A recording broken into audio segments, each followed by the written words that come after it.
Alors, nous commençons avec la correction des exercices. Alors, avec le 99, page 263, en utilisant les propriétés qui ont été vues dans le cours, donc la dernière fois, c'est-à-dire mardi. Donc, premier exemple ici que vous avez, Z, c'est sous la forme d'un produit, donc de nombres complexes. Donc ici, on a la forme algébrique, pareil à droite. Donc peut-être certains ont pensé à développer. Alors c'est dommage, mais ça va marcher, hein. Vous allez normalement obtenir le même résultat, donc sauf erreur de ma part, ce qui est possible, parce que je fais ça assez rapidement là, ces derniers jours. Et donc ici, vous allez avoir à utiliser la propriété du cours qui nous dit que le module d'un produit va être égal au produit des modules. Et peu importe le produit, hein, ça marche tout le temps. C'est une propriété qu'on n'a pas encore démontrée, on va le faire aujourd'hui. Et donc, du coup, au lieu de développer, de faire peut-être des erreurs de calcul, hein, puisque plus on fait de calcul, hein, plus il y a de chances d'avoir des erreurs, donc on évite au maximum. Et donc, on aura à calculer le produit du module de 4 plus 3i avec le module de 5 moins i. Donc là, on utilise la formule du cours, hein, qu'on a déjà fait plusieurs fois. On ne demande pas de calculer l'argument, juste le module. Eh bien, ce sera donc la racine carrée de la partie réelle qui est 4 au carré, additionnée avec la partie imaginaire qui est 3 à mettre au carré.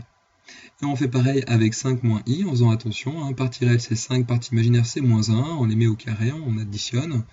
On va donc ici trouver 16 plus 9, c'est-à-dire 25, et racine de 25 ça fait 5. Ici 25 plus 1, c'est-à-dire 26. Et donc on obtient pour résultat 5 fois racine carrée de 26. On poursuit avec le deuxième, donc là qui se présente sous forme de puissance, donc c'est le deuxième point de la propriété du cours qu'on a vu mardi. Un nombre mis à la puissance, lorsqu'on en cherche le module, et bien module et puissance peuvent s'intervertir. Donc d'abord je vais calculer le module de 2 moins 3i, et le résultat je vais le mettre à la puissance 5. Donc module de 2 moins 3i, eh bien, la formule, racine carrée, la somme des carrés parties réelles et parties imaginaires.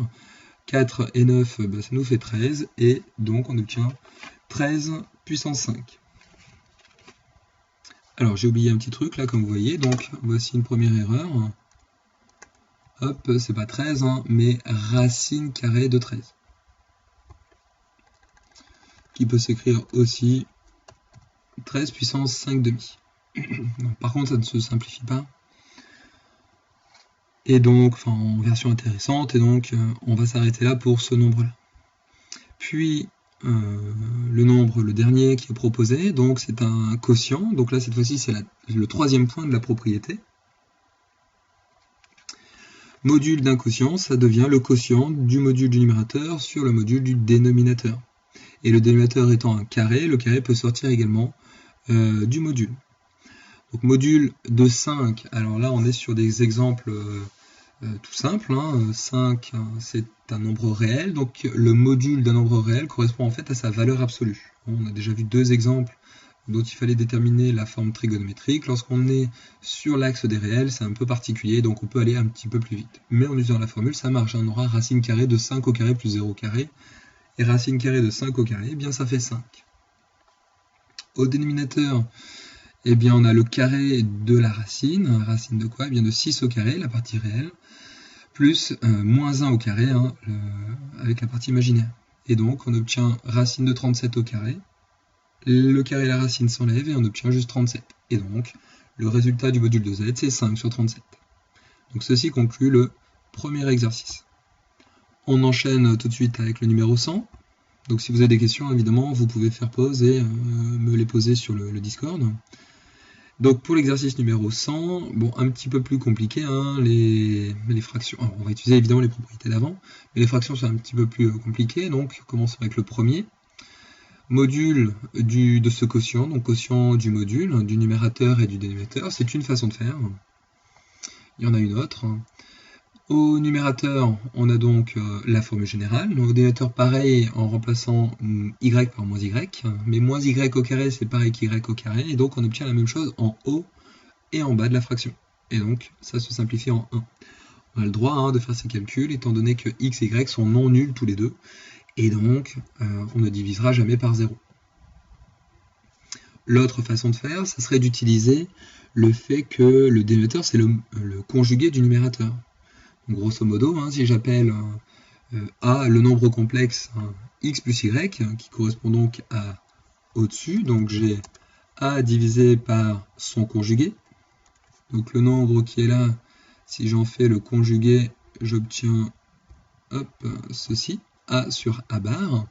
Et on a vu dans le cours, donc il faut remonter un petit peu plus loin, sur une des remarques, hein, la première même, je crois, c'est que le module de A et le module de A bar sont égaux. Donc forcément, si je divise par la même chose, j'obtiens que le module du nombre complexe total, z, vaut 1. C'est une autre façon de faire qui va plus vite. Passons au deuxième, donc on applique les formules, hein, il n'y a pas de problème particulier, et on obtient ce résultat.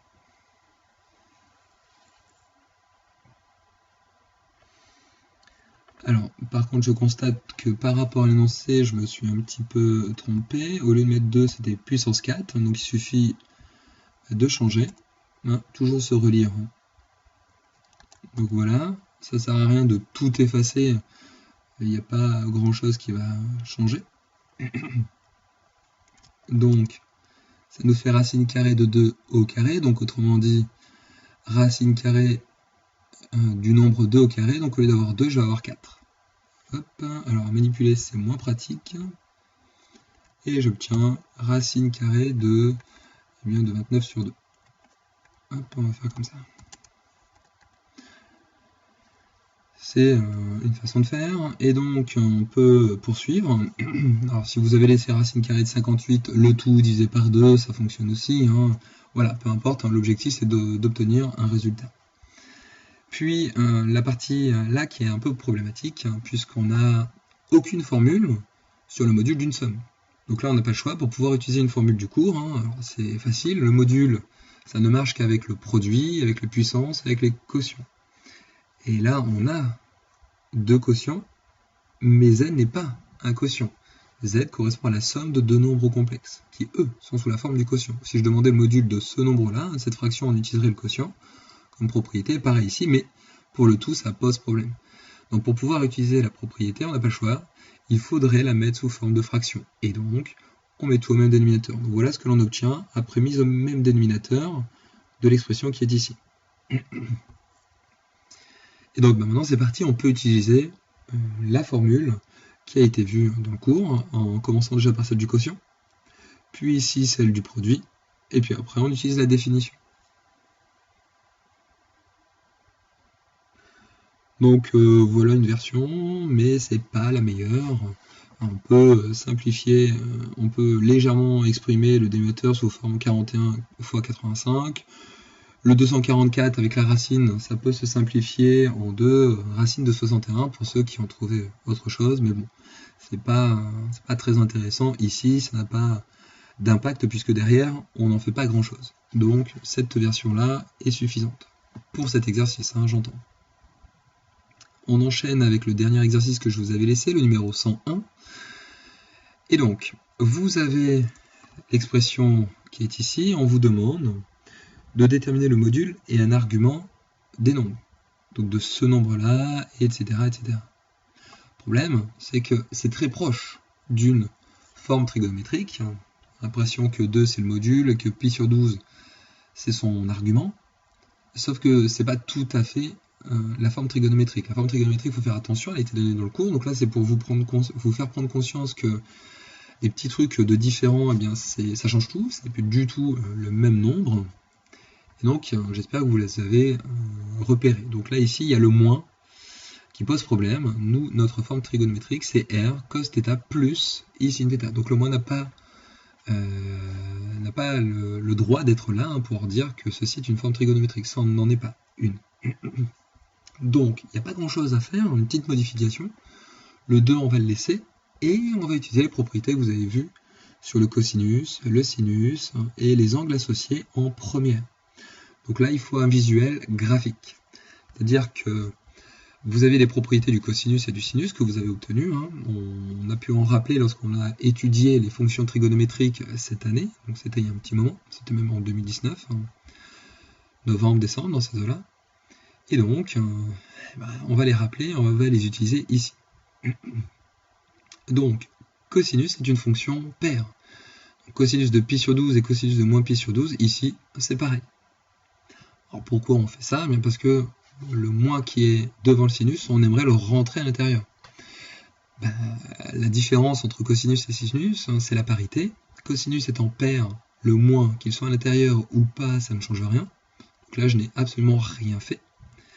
Par contre, le moins qui est ici peut rentrer à l'intérieur et ça se transforme en plus. C'est-à-dire que sinus est impair, sinus de moins θ, c'est moins sinus θ. Donc le moins rentre à l'intérieur et si je n'avais pas mis le moins ici dans le cosinus, eh bien je n'aurais pas eu la même chose à gauche et à droite et donc ça n'aurait pas fonctionné. Il faut que j'ai le même nombre dans le cosinus et dans le sinus, le même argument, sinon ça n'en est pas un. Et là, maintenant, j'ai la forme trigonométrique. J'ai R, ici j'ai cos θ plus I sin θ, où θ est égal à moins pi sur 12. D'où, en conclusion, on a le module qui vaut 2 et un argument qui vaut moins pi sur 12. Donc voilà la réponse à la première question de cet exercice. Bon, si ça vous a posé problème, ce qui est certainement probable, parce que c'est une façon de faire et ça réutilise des notions d'avant, on va utiliser plus compliqué encore pas après, donc accrochez-vous. Donc là ici pour la deuxième, vous avez ça. Donc là il y a deux problèmes, le moins 3.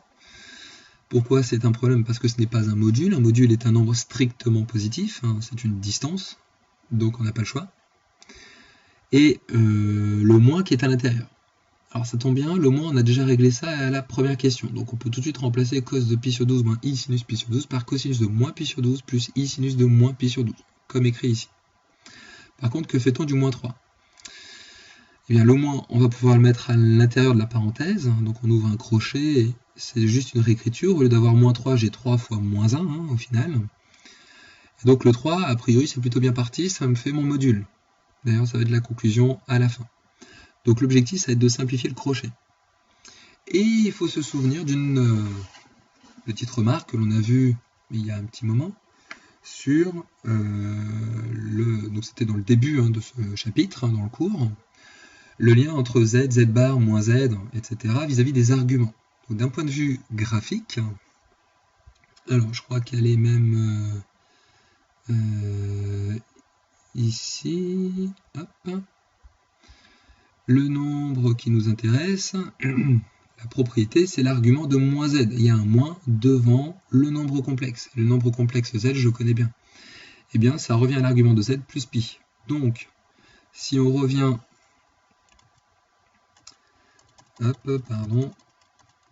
sur cette partie-là, le moins qui est ici me dit juste que je prends l'argument de ce nombre et je lui additionne pi. Le nombre ici, on l'a vu au-dessus, c'est moins pi sur 12, et je lui additionne de pi. Donc, moins cosinus moins pi sur 12 plus i sinus moins pi sur 12, je peux le retransformer en ceci, grâce à la propriété et l'égalité de ces arguments. Moins z, je cherche son argument. L'argument va être ici, c'est moins pi sur 12, puisque l'argument de ce nombre-là, c'est moins pi sur 12, et à cause du moins, hop, ça me donne un plus pi à l'intérieur. Je simplifie, pi, je le mets sur 12, ça me fait 12 pi sur 12, et moins 1, ça m'en fait 11 pi sur 12. Donc, la réponse à la question 2, le module c'est 3, la valeur qui était assez directe à obtenir. Par contre, pour l'argument qu'on a trouvé, eh bien c'est 11 pi sur 12, donc un petit peu plus de calcul. Et la dernière, où on va utiliser des propriétés vues en première, puisque le problème, ici, c'est que le sinus et le cosinus ont été inversés. On aimerait cosinus quelque chose plus i sinus quelque chose. Et donc là, vous utilisez les propriétés que vous avez vues sur cosinus et sinus de, comme vous le voyez là, de pi sur 2 moins alpha. Vous avez vu que cosinus pi sur 2 moins alpha, c'est égal à sinus de alpha. Vous pouvez faire un petit dessin pour retrouver ça, faire pause et aller chercher dans vos cahiers de première. Et au final, on a la même chose avec le sinus pi sur 2 moins alpha, c'est égal à cosinus d'alpha. Donc là, je les ai utilisés, mais dans l'autre sens. Donc ça, c'est dû au fait que l'angle alpha et l'angle pi sur 2 moins alpha est symétrique, entre guillemets, c'est une vision géométrique, et donc symétrique par rapport à la première bisectrice, ce qui permet de transférer le cosinus en sinus et le sinus en cosinus. Donc là, on utilise ça, et donc du coup, je simplifie à l'intérieur, 4, je n'ai pas besoin de le changer, donc c'est son module, et pi sur 2 moins pi sur 12, ça nous fait 5 pi sur 12.